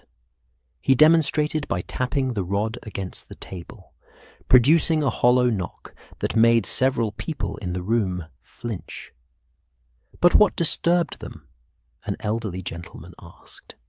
"Mr. Caldwell," Watson thought. If no one was there to tap them, what made them move? An excellent question, Holmes said with approval. The answer lies in your water pipes. All of you have noticed, I'm sure, that pipes sometimes knock or bang, particularly when a tap is closed suddenly or when water pressure changes. This is called water hammer, a pressure wave that travels through the pipes, causing them to expand and contract slightly, knocking against whatever they rest upon. He unwrapped a second item, a section of lead pipe with a metal bracket attached. Mr. Stubbs modified your cellars so that when this natural water hammer occurred, it would be amplified and directed. He installed brackets that would vibrate when the pipes knocked. He positioned metal rods so they would transmit these vibrations through walls. He created, in effect, an acoustic system that took random plumbing sounds and made them seem deliberate and ominous. "But why always at midnight?" Mrs. Blackwood asked, her voice small but determined. "Why 3 knocks? Always the same?" Holmes smiled, and Watson saw genuine warmth in it, appreciation for the woman's courage in asking. "Because at midnight, the water pressure in your street changes predictably. Most households have finished their evening routines by then. The washing up is done, baths have been taken, the last water drawn for the night. The demand on the water main drops sharply, causing a surge in pressure. This surge causes the pipes to knock in a pattern, determined by the structure of the pipe system itself. In this neighborhood, the configuration of the mains creates 3 distinct pressure waves, about 5 seconds apart. 3 knocks, always the same, because the cause is always the same." Watson watched the faces in the room change as understanding dawned. Fear was being replaced by something else. Not quite relief yet, but a growing sense that the inexplicable had become explicable, that the darkness was yielding to light. "I should like," Holmes said, "to demonstrate this for you. With Mrs. Blackwood's permission, we'll go down to her cellar. I've restored some of the modifications Mr. Stubbs made temporarily, so you can see and hear exactly what he did. And then we'll remove them permanently, and you can see that the knocking can be silenced as easily as it was created." Mrs. Blackwood nodded, though she looked pale. The group descended in stages, the cellar being too small to hold everyone at once. Holmes went first with Mrs. Blackwood, Watson, Lestrade, and half a dozen others, while the rest waited upstairs to take their turn. In the cellar, Holmes had set up a demonstration area. He had reinstalled one of the metal rods in the wall, positioned so its tip rested against a brick. He had also attached a bracket to the water pipe that ran across the ceiling. In the lamplight, with a dozen pairs of eyes watching, he explained each element, showing how the rod would move when the pipe knocked, how the vibration would travel through the wall, how the sound would seem to come from nowhere and everywhere at once. "Now," he said, consulting his pocket watch, "it's nearly midnight. If my calculations are correct, we should hear the phenomenon in approximately 2 minutes. I want you all to watch the pipe, watch the rod, and listen carefully." The cellar fell silent. Watson could hear the breathing of the people around him, the soft hiss of the oil lamps, his own heartbeat.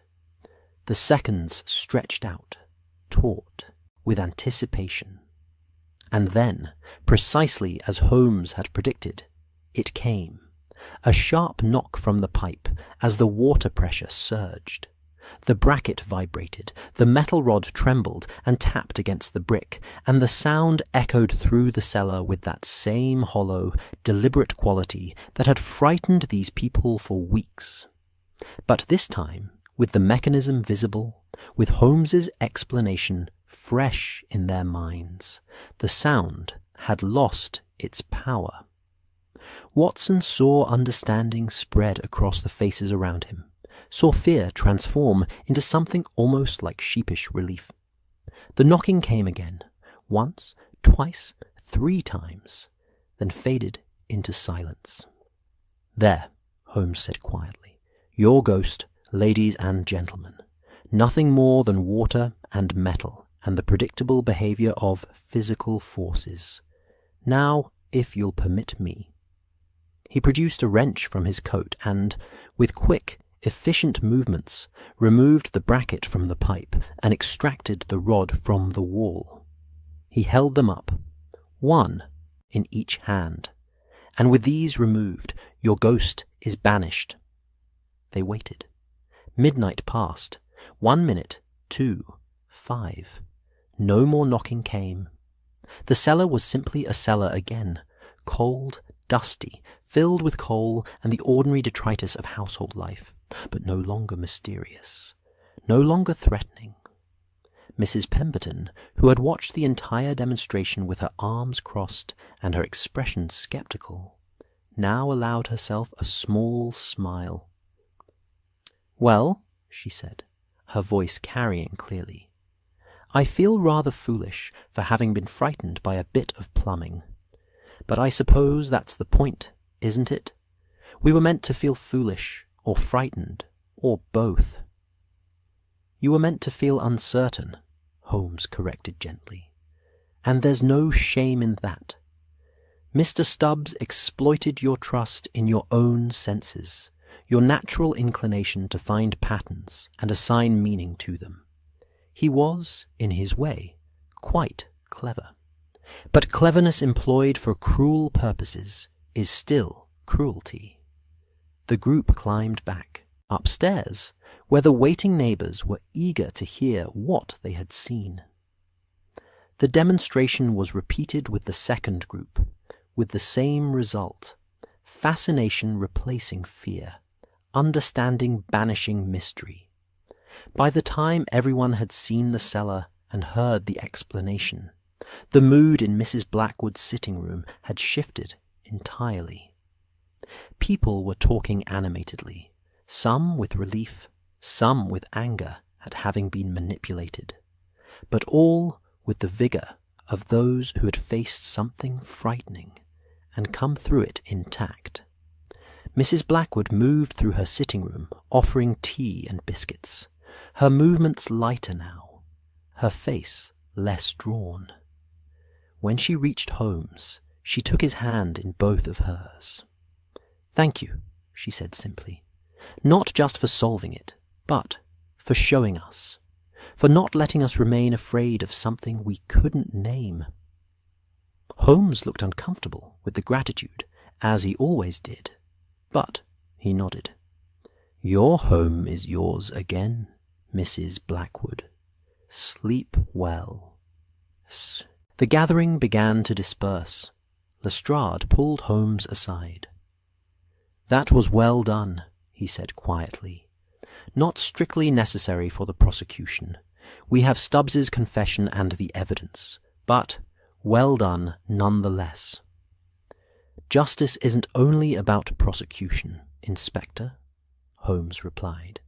"It's also about restoration. These people needed their sense of safety restored, their faith in the ordinary world rebuilt. Stubbs took that from them as surely as he took Grimsby's life. The least we could do was give it back." Watson and Holmes were among the last to leave.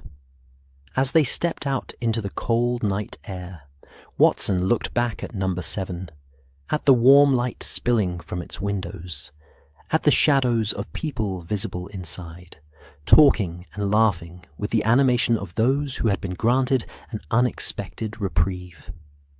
The street looked ordinary now, just a row of houses, red brick and white trim, respectable and unremarkable, exactly as it should be.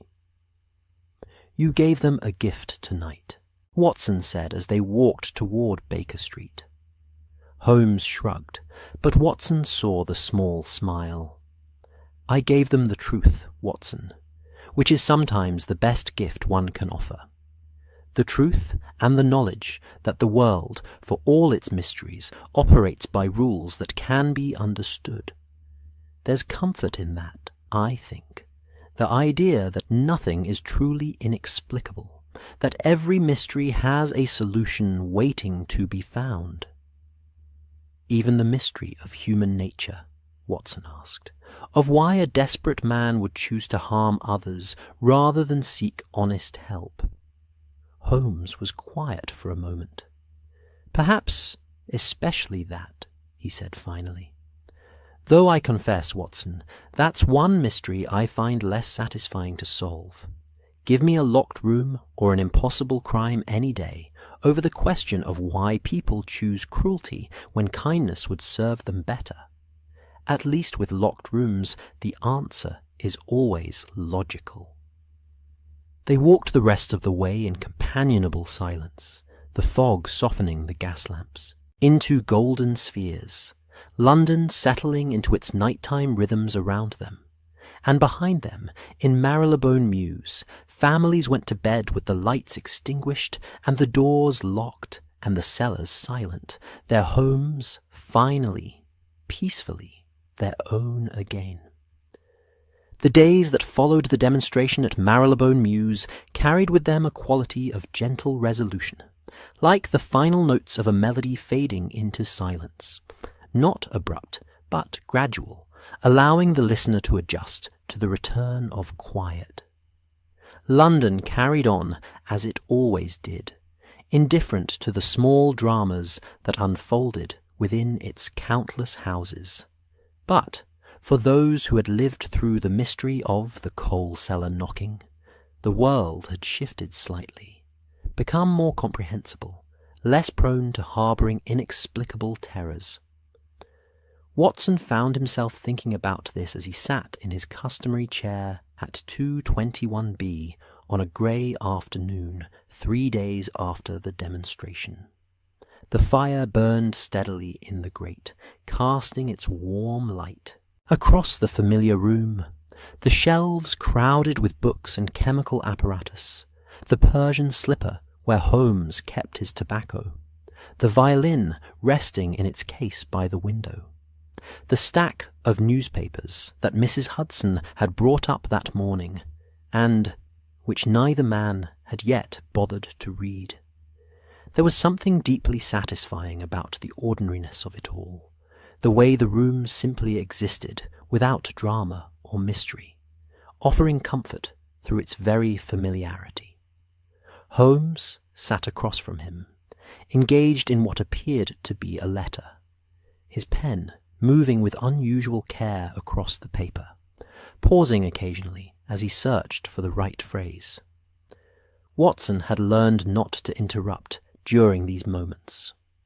Holmes's correspondence was infrequent enough that when he did write, it was because he had something specific he wished to say, and wanted to say it precisely. Mrs. Hudson entered with the tea tray, setting it down with her usual efficiency. "There's a package arrived for you, Mr. Holmes," she said, producing a small brown paper parcel tied with string. "The boy from the post office brought it just now."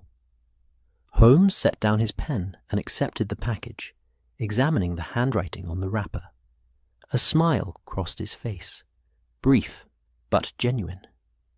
"From Mrs. Blackwood," he said, untying the string. Inside was a small fruitcake wrapped in cloth, still warm, and a note written in a careful, sloping hand. He read aloud, "Dear Mr. Holmes and Dr. Watson, please accept this small token of our gratitude. The house is quiet now, truly quiet, and I find I sleep better than I have in months. My husband says I should not have bothered you with such a trivial matter, but I know better. There are no trivial matters when they touch one's sense of safety in one's own home. Thank you for giving that back to us. With sincere appreciation, Eleanor Blackwood." "That's lovely," Watson said, genuinely pleased. "And the cake Looks excellent. Mrs. Hudson, might we have plates? Holmes asked, and their landlady, who had been hovering with the particular expression that suggested she had opinions about the cake, smiled and went to fetch them. When she returned, she cut generous slices for all three of them, and they sat in comfortable companionship, eating cake and drinking tea while the afternoon light slowly faded beyond the windows. "I saw in the morning paper," Mrs. Hudson said, brushing crumbs from her apron, "that Mr. Stubbs is to stand trial next month. They're saying it will be quite quick. He's confessed to everything, hasn't he?" "He has," Holmes confirmed, "which is to his credit, I suppose, though it will do little to help his case. The law takes a dim view of murder committed during the commission of another crime, even if the murder itself was not premeditated. He'll likely hang." Mrs. Hudson shook her head sadly. "Such a waste. A man destroys his life and takes another's, all for money he never even acquired. What was the point of it all?" It was a question Watson had pondered himself, and he saw Holmes consider it now, his eyes distant. "The point, I think, was desperation," Holmes said quietly. "Stubbs lost everything: his wife, his home, his sense of security. He was drowning, and he grasped at anything that might save him, regardless of whether it was wise or moral or even practical. People in that state often make catastrophically poor decisions. They see an opportunity, however flawed, and they convince themselves it's their only chance." "But surely he could have found honest work," Mrs. Hudson protested. "He was educated, capable. There are always positions for men of good character." "Ah, but there's the difficulty," Watson interjected. "He no longer believed himself to be a man of good character. He'd failed to save his wife, failed to maintain his livelihood. In his own estimation, he was already a failure. So why not embrace methods that matched his fallen state? It's a kind of moral despair, I think. The belief that one has already crossed some invisible line and therefore has nothing left to lose." Holmes nodded slowly. "Watson's right. And that despair made him dangerous, because it removed the usual constraints of conscience. He told himself he wasn't really hurting anyone, just frightening them a little, just encouraging them to sell. He minimized his own cruelty until the moment it escalated into violence, and by then it was too late to stop." They sat in silence for a moment, contemplating the tragedy of Clarence Stubbs, a man who had sought security and found only imprisonment and the gallows.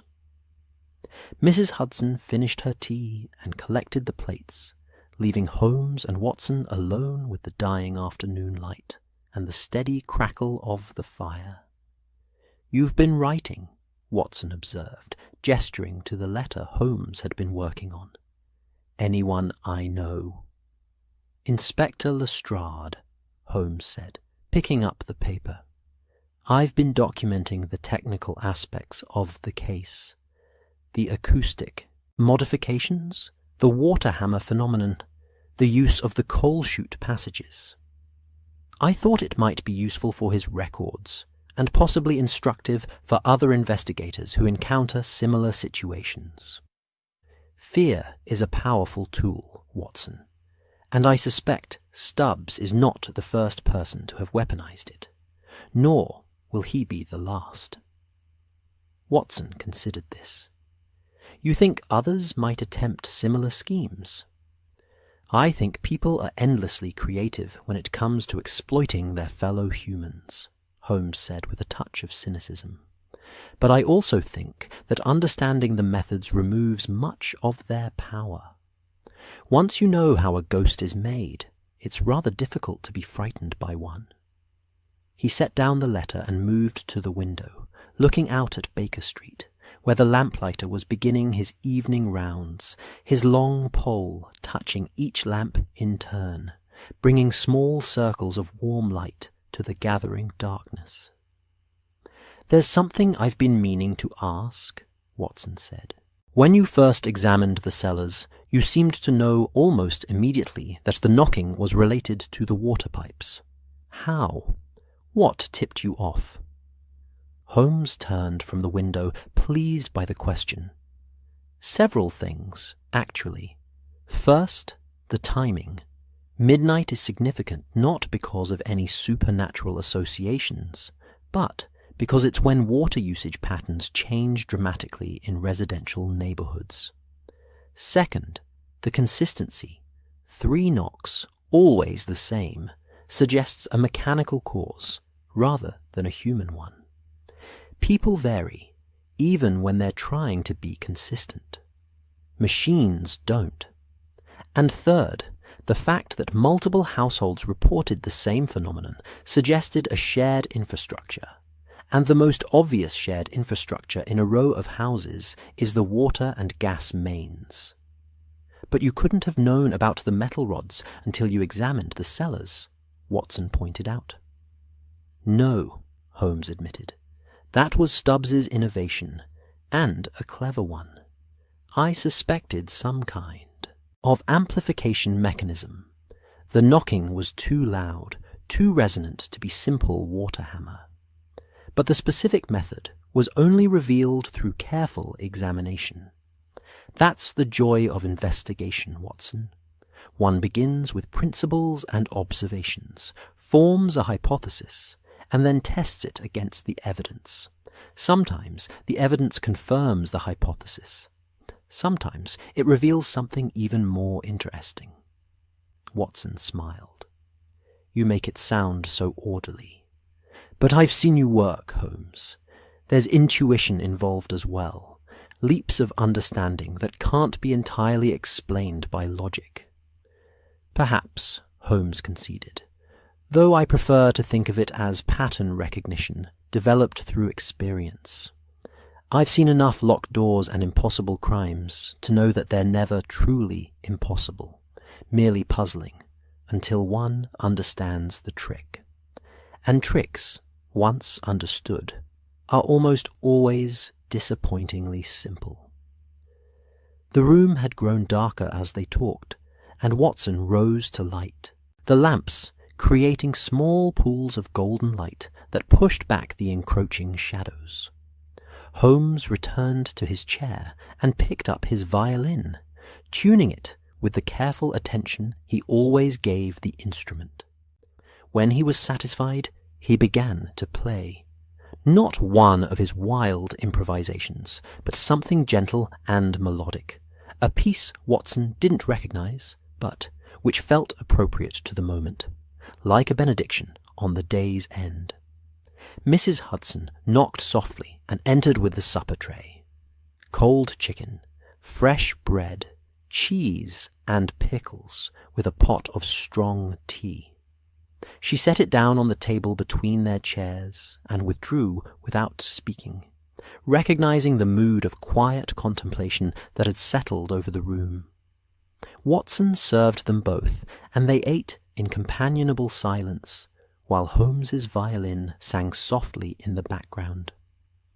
When the meal was finished and the plates cleared away, Watson took out his journal, the one in which he recorded not the published accounts of Holmes's cases, but his own private observations, the details that seemed too small or too personal for public consumption.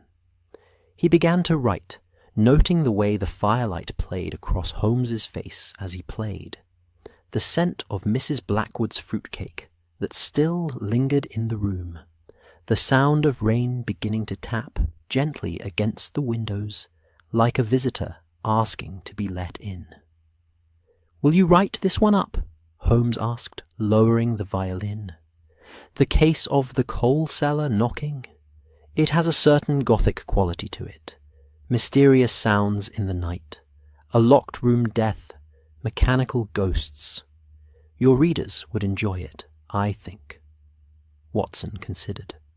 Perhaps, though I'd want to wait until after the trial, out of respect for Mrs. Grimsby. And I'd focus less on the technical aspects and more on the human elements. The fear that Stubbs engineered, the courage of Mrs. Blackwood in seeking help, the way you returned peace to that street, through understanding, rather than simply through arrest. Ever the romantic, Watson, Holmes said, but there was affection in his voice. You insist on finding nobility where I see only necessity.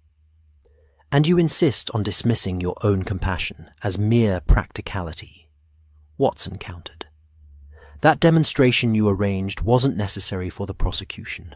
You did it because you understood that those people needed more than justice. They needed to feel safe again. That's not cold logic, Holmes. That's empathy. Holmes made a dismissive gesture, but Watson saw the slight colour that rose to his cheeks, the way his friend looked away toward the fire. For all his protestations of being a reasoning machine, Holmes was deeply human, capable of kindness and gentleness when he allowed himself to be. It was one of the things Watson valued most about their friendship, these glimpses of warmth beneath the analytical exterior. The rain had strengthened, now drumming steadily against the windows, and the wind had picked up, causing the flames in the fireplace to dance and flicker.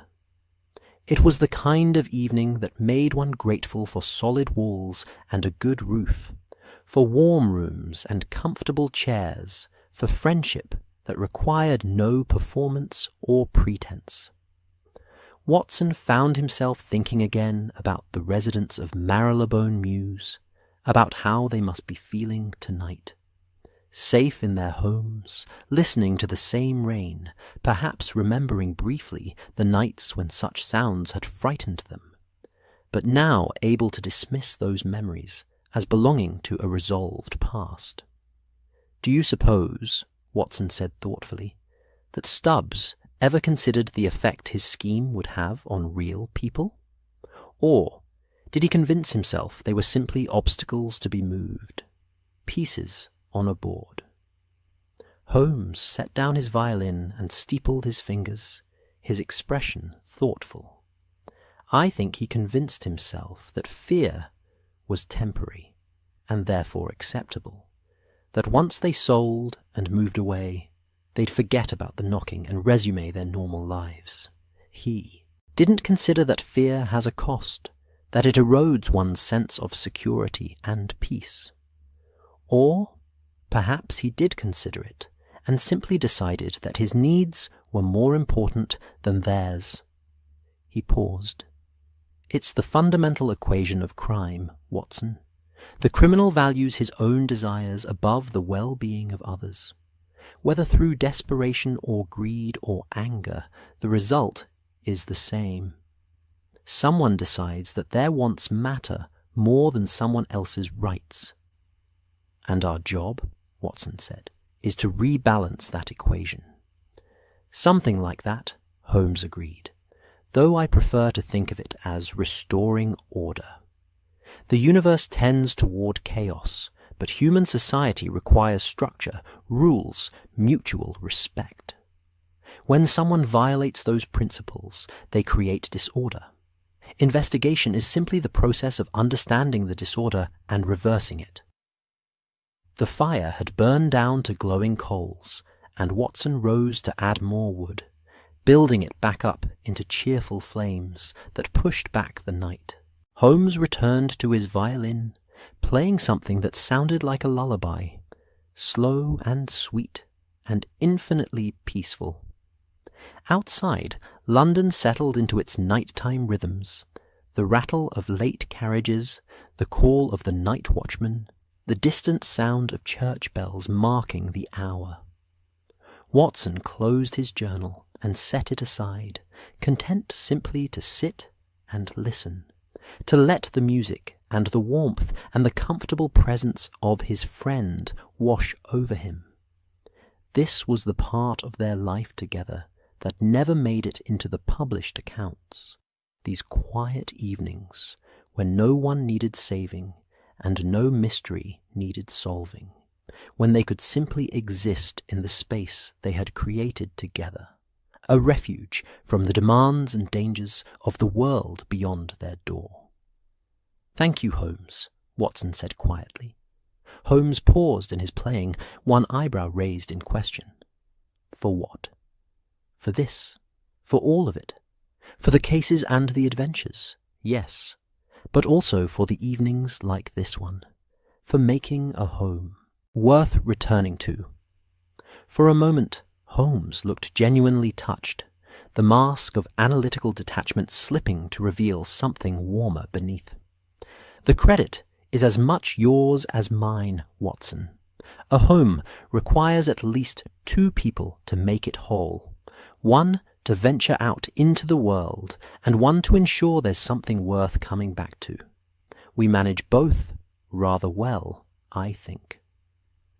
And with that, he returned to his playing, the music filling the room like a promise that no matter what mysteries tomorrow might bring, no matter what darkness waited in London's countless streets and houses, there would always be this: a fire, a friend, a quiet room where peace could be found and held, at least for a little while. Where the only sounds were rain and music and the soft settling of coals, and where every door was locked, not to keep out ghosts, but simply to preserve the warmth within. Watson let his eyes drift closed, listening to the violin's gentle voice, feeling the heat from the fire on his face, and thought that this ordinary precious moment was perhaps the greatest mystery of all. How two people could build something so sturdy and good from nothing more than mutual respect and shared purpose, and the simple, profound decision to face the world together rather than alone. The rain continued through the night, washing the streets clean, and in Marylebone Mews and across London, people slept peacefully in their homes, untroubled by mysterious sounds, secure in the knowledge that the world, for all its complexities, operated by rules that could be understood, and that somewhere in the city there were people who dedicated themselves to maintaining that understanding, to ensuring that order prevailed over chaos, and that every mystery, no matter how dark or inexplicable it seemed, would eventually yield its secrets to patience, reason, and the quiet determination of those who refused to let fear have the final word.